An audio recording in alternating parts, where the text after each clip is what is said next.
Hi, I'm Jeannine Shao Collins. I'm Chief Client Officer at Kargo.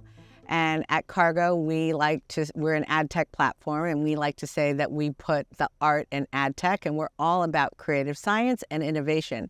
And I am very lucky today to talk to Chad Stubbs, who is the SVP of Prestige Champagne, Consumer Connections and Investment. That's quite a title. Mm-hmm. And we were talking a little bit, and it sounds like it's the most fun job in the business. I mean, you're about celebrations and wonderful moments and glorious food and champagne, right? So, really doesn't get any better. Yeah, it's great. But I have been stalking you, and what I love about your LinkedIn profile, you talk about embracing change and bringing, amazing things to life. People have quoted and said, "Bring your magic." So I want to hear all about that, Chad. So let's talk a little about your journey as a marketer, and how did you get here? It's a great question. I mean, my journey was always about, and I think if I could bring it all down to kind of a phrase, it was about kind of figuring out what it makes a consumer or people click, and then what's the ways to bring joy into their life. And so, in my opinion, that's right. Almost any brand, that's really what we're striving for. Right? Joy into their life. I love that. Yeah. And you're definitely bringing joy. And we were talking a little bit, you've gone from Mountain Dew to champagne, and although both beverages, very different positioning, very different target audience. I mean, tell us about taking that thread of bringing joy and your journey along the way. How'd you get into the business to begin with? It started actually, all the way back in college, and got assigned to a you were at TCU, right? TCU. I just came back from Dallas. Oh, really? Okay, yeah. We are. Go Horned Frogs. And so when you think about the way that a brand, I started very early going, wait, why is this the toothpaste that Why are we so you thought about it way back when? Oh, way back when. And what was nice was I had a father who was a marketer and didn't know it. He brilliant interior designer, architect, but his job was usually real estate developers, and the whole idea of building a lifestyle brand, where they were courting, right, people to either buy their first new house or rent an apartment. And so he was building, what's the dream lifestyle they would want in both the lobby and the home and the logo. And so I think that inspired So you were a student of marketing as a kid? As a kid. And he was in business for himself. So I was part of, I was there early on helping the company. I didn't know it because it's also one of those great people that made it seem like it was a party. Fun. He was getting work out of me. Okay, that's great. So it's smart. Sounds like a smart parent. It was. I love it. That's great. So let's go back to your statement about bringing joy to consumers' lives. What right now as you're managing this Moet Hennessy giant brand, how do you think about bringing joy to people's lives through marketing? Well, I mean, I think in this like you said, this collection lends itself to that, because it is basically something that people are enjoying, in some of their best moments in life. So what's nice is when you can get to work on a brand that actually already owns that moment, but finding the way that what makes it special for a Dom Perignon versus some of the other collection of our brands, which would be everything from Chandon to Moet to Ruinart.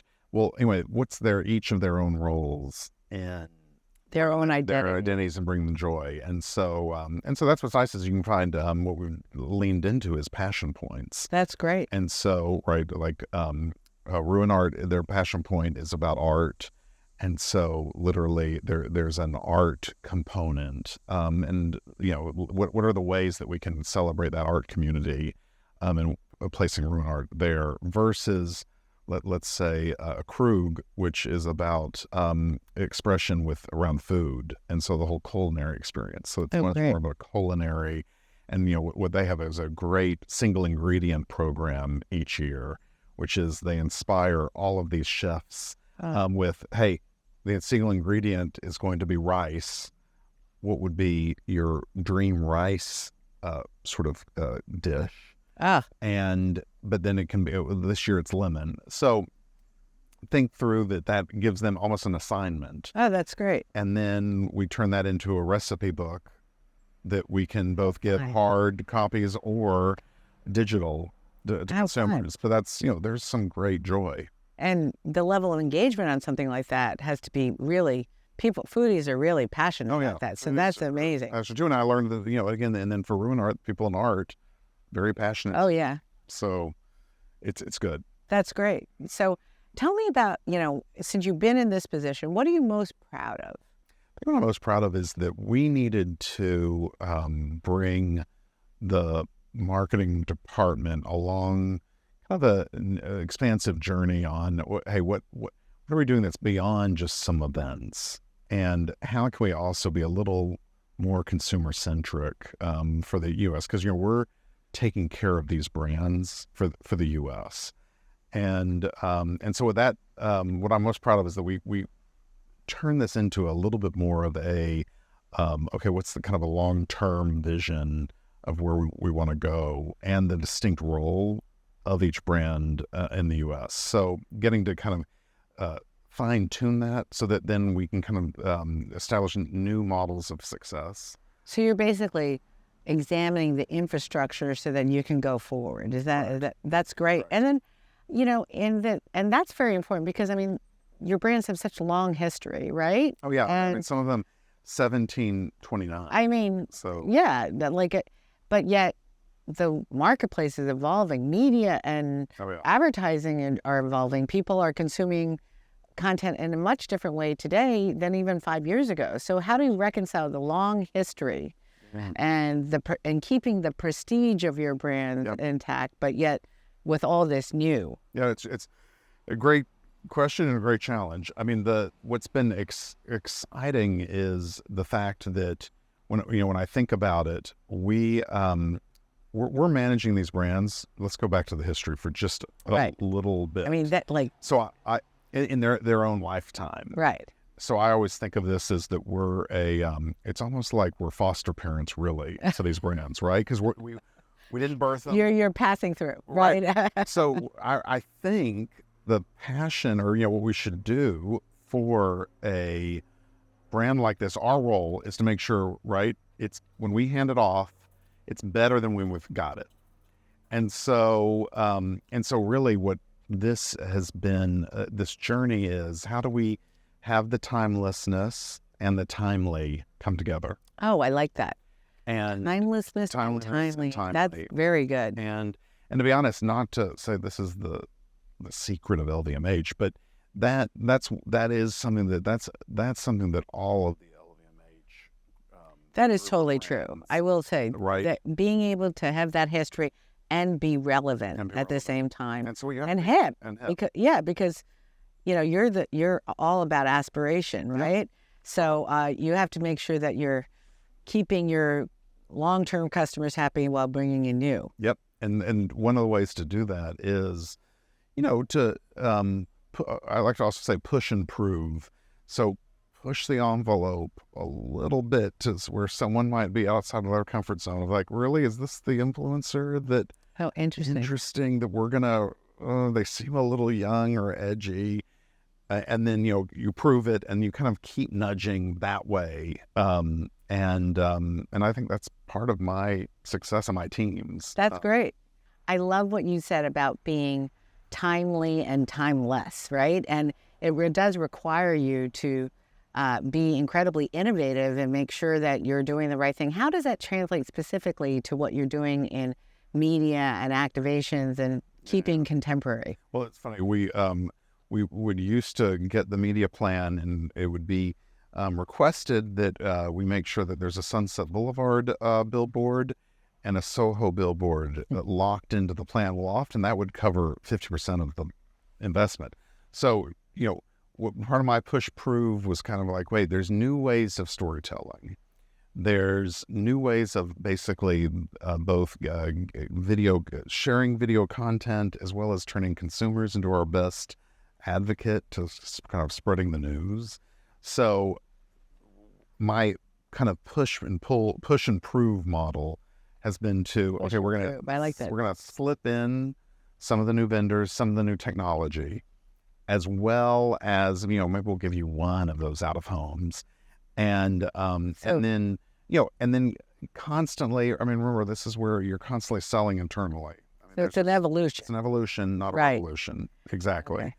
And but what I'm excited about is there'd be one example to where we did literally get addressable TV into one plan, because we said, listen, we were like, this could be hyper targeted. So and you are reaching the creme de la creme. Correct. So we can target certain segments and even certain zip codes. And so it's been exciting to make those, have those wins on the board. And did that work for you? Did that prove? It absolutely did. In fact, my favorite thing that happens is then, of course, and there's a lot of competition within the brands within the group. So, suddenly what I loved is we would hear that Ruinart over in Paris, the Ruinart team was a little jealous that the Krug team did X, and so that's a nice great way to sibling rivalry. Yeah, use it to your benefit. Hey, I say that all the time. It's a motivator, right? Yeah, I love it. Well, so for you personally, since we were just talking about mentorship and like paying it forward to the next generation, like what advice would you give the next generation of who's coming up through the career now, like what you've learned? And what do you think is your secret sauce? Like why, like you talked about being in a family that has been marketing for for you, what's your personality that's made you most successful? I think mine is always stay hungry. And I mean that from a standpoint of, being able to, stay fresh on either trends, but even trends within marketing.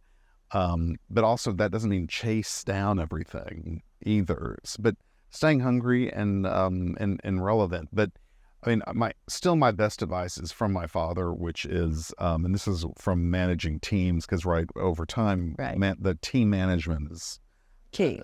Key. You're only as good as your team, right? As our part of our roles. And so, I teach. I live by this and teach them that you can go through life being a host, or go through life being a guest.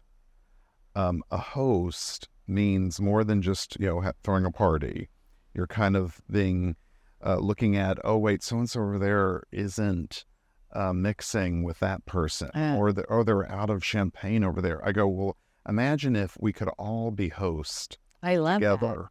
Because who wants a team? Better place. The world will be replaced, and who wants a team full of guests that are just, I'm waiting to be told what to do, and I would like, I don't know, that wasn't my job, right? Someone else's job. So I think the host mentality, and then think about those little words I just mentioned there, you're really being empathetic, because you're out of toilet paper, right? We've got to fix this. It's service, and right? So you're empathetic, and I think empathy in the end is the power that we could all live by. I love that. I think that makes the world a better place, but it's also, you're empathetic to the consumer, and that's who we're in service That's right, for. because you're trying to solve problems to them, make their life better, bring joy, like you said. Right, I love that. Tell me a little bit, we've talked a lot about your successes, and tell me about what you've learned from your mistakes. I think my mistakes is that that there's nothing that, there's never been a time where I wish, I'm like, oh, shoot, I wish we didn't try that or try so hard to pull that off. I think I've never not regretted putting everything on the line. So you should feel okay to fail. Yes. Okay. Totally feel okay to fail, and to define, learn from that event. To then, okay, wait, what do you can always learn from something, learn from that, and then bring it forward with the next plan. And so I remember real early on, at PepsiCo, we decided we were going to have, why shouldn't Sierra Mist have a TV show of its own? And we made it happen. Now, did anyone watch it? No. But we pulled that off. That's and then great. what we could learn is, what we've done differently if we, and could use that to actually influence the rest of the marketing team. Oh, that's great. That's great. So it sounds like you're kind of a lifelong learner. Yeah. And I think lifelong learning is what we should all strive for too. Wouldn't our politics and a lot of other things be better if everyone stayed in the learning zone versus the I've figured it all out zone? That's true. That's totally true. So right now, what do you consider your greatest challenge? I think right now the greatest challenge is that I'm wondering if we're at the end of mass marketing. I think interesting. I think we are at the end of that mass That's marketing. very interesting. And why do you think that? Because I think that these big brands, think about it, we have a couple examples of what brands that have gotten in trouble because they went and did something for one subset with all the right intentions. I know.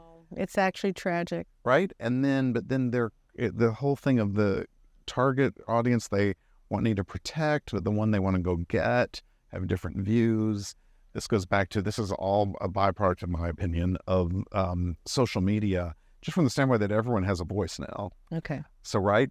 And it only takes one voice. I remember real early on, one of my first program at PepsiCo, which was on every product of Pepsi. So, I mean, that's billions. Every product? Every billions of packaging impressions. And my first big project was iTunes on Pepsi and a free iTunes. And basically, this consumer posted how you could get a free iTunes and kind of beat the system. And my boss ran down the street, or ran down the hallway and was like, "That's it. We've got to turn the internet off." And I'm like, "You can't really." I don't think we can do that. And I'm sorry. It's also, you're not blaming me, are you, for like the internet? So we've come a long way from there. Right. But I do think that what this means is that it is way too touchy now. Interesting. And so the mass marketing, because also you could say, well, no, there's technology tricks to reach all of the sub-segments of your group. That's true. But if one of them snaps a shot, let's say you have a customized message that you know is going to upset the other one.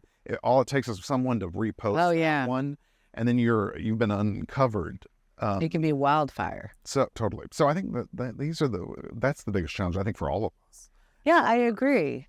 Wow. So your niche marketing is that much more important because you really have to find your core consumer and speak to them in a way that they stay loyal. I love that. So anyway, I've learned a lot here. Timely, timeless, right? Push, improve, and be a lifelong learner. I love that. For all the marketers out there, as far as your personal success, would you say, what should they be striving for? I think they should be striving to be a lifelong host. Lifelong host. Stay hungry and a lifelong host. A long life, yes. Because I think that what they can do is, if you have that hosting mentality, the empathy and all the other things that come with it will only make you better, both in life and, That is a good one. I'm going to use that on my kids. Please. Yes. Please do. Be a lifelong host. Just don't be a guest. Pick up your clothes. Yes, exactly. Totally. I love it. Thank Chad, you so it's great. much.